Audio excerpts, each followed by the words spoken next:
The video starts with my face stretched wide, caught between laughter and fear. It's a grainy phone recording, just long enough to linger in the collective memory of the internet, and just ridiculous enough to make me an easy target. I'm standing in the battered kitchen of my mother's apartment in Queens, holding up a spiral notebook for the camera. My cousin Jenna is behind the phone, giggling so loud her voice overtakes my words. I'm gonna make the next big game, I say. I raise my arms. Flour dust floats off me, the stove ticks, and in the background a dog barks. There's a crude sketch on the page, little pixel people holding pixel swords. Picture it, retro art, open world, but with Bronx bodegas and subway stations. Bro, you can't even code a website. That's my Uncle Vinny, hunched at the plastic kitchen table picking at a lottery ticket. Jenna turns the camera, catching their faces, Ma's skeptical raise of her eyebrows, my brother Alex biting his knuckles to stay quiet. So you're saying you'll be rich and famous and bring us all along? Jenna cackles. I try to smile. I know what I'm doing, give me a few years. I didn't expect them to believe. Maybe I should have kept it private, scribbled my game designs between shifts at the deli and logged bug-fixing hours in silence. But I needed to say it aloud once, if only so I could hold myself to it. Jenna's video, clipped short and overlaid with sarcastic text, landed online that evening. Meet my cousin. He's making a video game, he can barely make his bed. The internet pounced. Local kids I barely knew stitched it to TikToks, crooning "future billionaire" between laughing fits. My coworkers put it on loop during lunch. What an idiot, right? The heat of humiliation burned under my skin for months. Walking to the corner store felt like wading through molasses. I saw smirks in every crowd, heard giggles just outside my earshot. Alex shrugged. You asked for it, putting your face out there. Ma tried to act neutral, like she supported me, but her mouth twitched whenever I mentioned career stuff. I doubled down. Dad called every Sunday from Miami asking, still chasing that pipe dream? I said, yeah, Dad, still coding. I had to say it even when I was stuck. I put in extra hours working at Mario's Deli until midnight, then shutting myself in the bedroom I shared with Alex, looping through lines of code till my eyes burned. I learned through YouTube tutorials, on sites with grey backgrounds that smelled of mildew and desperation. I built, tested, rebuilt. I got nowhere, then got somewhere, then broke it all again. Nobody cared, except when I broke the Wi-Fi or forgot to take out the trash. One evening, Ma ordered Chinese and sat across from me, her fork scraping against the plate. People work their whole lives for so little, she said. Who makes it off games? You know anyone from here? I nodded, not trusting myself to answer. You're a good boy, she said softer, but sometimes people laugh for a reason. There was tenderness, almost love in her voice. But it landed like a blade. I was 19, trapped in a world that dismissed risks as fantasy, dreams as jokes. Still, I pushed on, out of stubbornness, resentment, and some desperate hope I couldn't explain. After a year, I had a rough demo, some blocky buildings, pixel lights, rats skittering under subway grates. I posted on forums, Open World NYC indie game seeking advice. Most said looks derivative, a few offered polite empty praise. No bites, no partners. That winter I got sick, flu that clung to my lungs. I coded through the fever, typing in bursts between chills. I missed shifts at Mario's, eating ramen so often the salt burned my tongue. When Jenna sent a group chat meme, my game face superimposed on a toddler's drawing, I almost smashed my phone. Instead, I muted them all. It took 3 years to get something real. I worked odd jobs. Dog walking, warehouse night shifts, weed delivery for a blunt friend named Ruddy who let me use his Wi-Fi in exchange for bug fixes on his sports app. I learned about shaders and optimization. I obsessed over the details. The right subway rumble, the faded deli menus, the muddled voices in traffic. I drew from memory and pain. I poured every bruise and hunger pang into those pixel streets. It was lonely and bitter and ugly. Then one summer morning I got an email, saw your game on itch.io, loved the authentic vibe, real rough around the edges NYC, wanna talk. The sender was a producer at a modest indie publisher, nothing world-shaking, but more than I'd ever dared hope. I nearly fell out of my chair. We met in a Brooklyn cafe. She was blunt, mid-30s, glasses smudged, laptop covered in sticker residue. Her name was Priya. It's raw but different, shows heart. Nobody builds stuff like this anymore. I can get you resources and a small team. You'll need to grind, but you know how to hustle.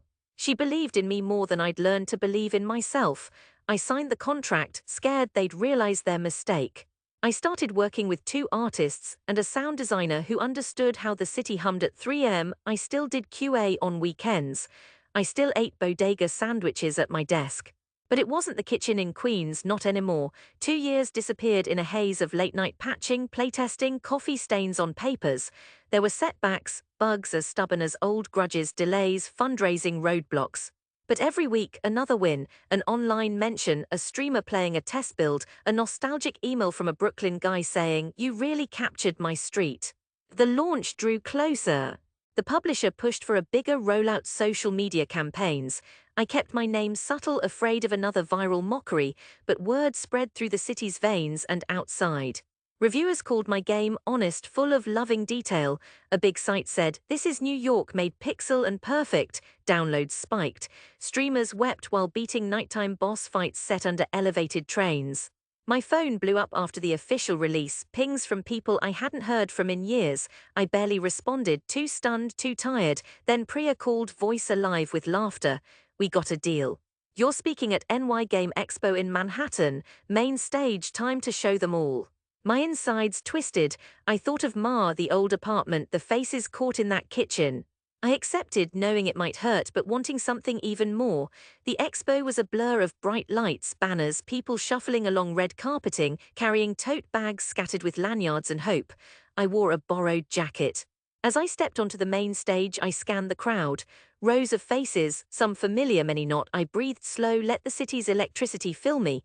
I spoke about hard streets, empty pockets, and tired hands, how game design can be hunger and memory, how you can build out of scraps and stubbornness. My voice only wavered once. They clapped, some even cheered. After the talk, a kid in an oversized coat told me, "You made me believe you can do something dumb and still have it work." I laughed, the sound foreign after years of bitterness. That night I returned to Queens for the first time in nearly a year. I wasn't sure what I was hoping for: acceptance, apology, maybe just peace. Ma grilled fish, her kitchen the same cluttered mess. Bills on the fridge, saucepans piled high, dog bowls under the table. I washed my hands at the sink, the cold water biting my knuckles. "You look good," she said, leaning against the doorway. "Tired but good. I saw your game on TV. The neighbor's boy plays it after school." I didn't know what to say. She smiled, a tremulous little rise at the corners of her lips. "Your Uncle Vinny stopped by last week. Asked if we still made fun of you." "And?" She blinked, looking past me. "I told him we all did, but what matters is not how people start, but how they finish." I nodded, swallowing the knot in my throat. Jenna arrived late, her hair curled, raincoat clinging to her arms. "Look who made it out to the big time." She tried to laugh but looked sideways, uncertain. "People say you're famous now. How's it feel?" I shrugged. "Feels like work. But work I love." She handed me her phone, screen open to my old kitchen video. It had millions of views now, most recent comments tagged with trophy emojis and congratulations. Someone wrote, "That's what winning looks like." We ate in silence, forks scraping, the city's noise seeping through the apartment window, distant sirens and laughter rising through the old pipes. The next day was the homecoming I hadn't expected. Priya messaged, suggesting a meet and greet at a local library in Jackson Heights, a center where we'd set up computers for neighborhood kids. She wanted the people who'd shaped the city in my game to experience my success firsthand.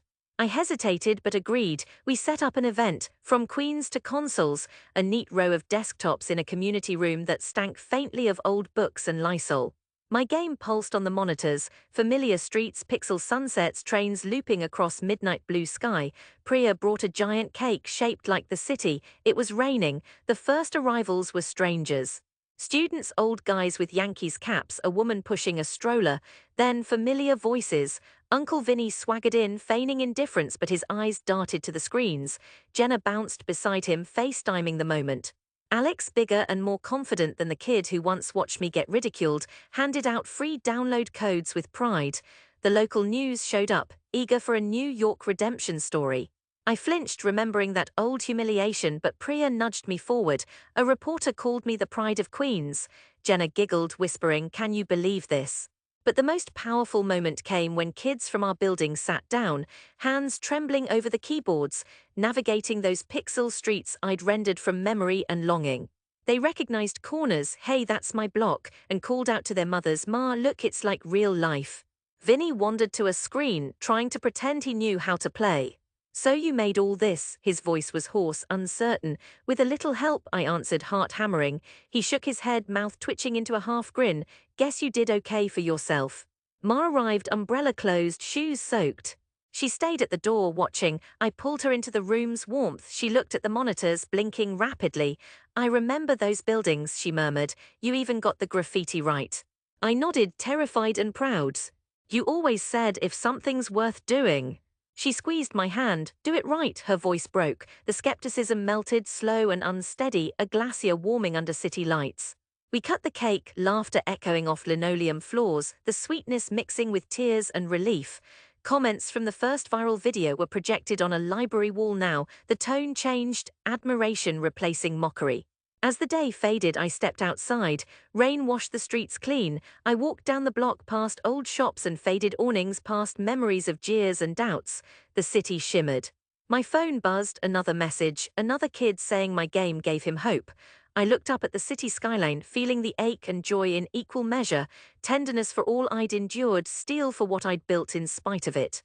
I walked home, let the rain fall. I belonged to New York, and at last it belonged a little to me.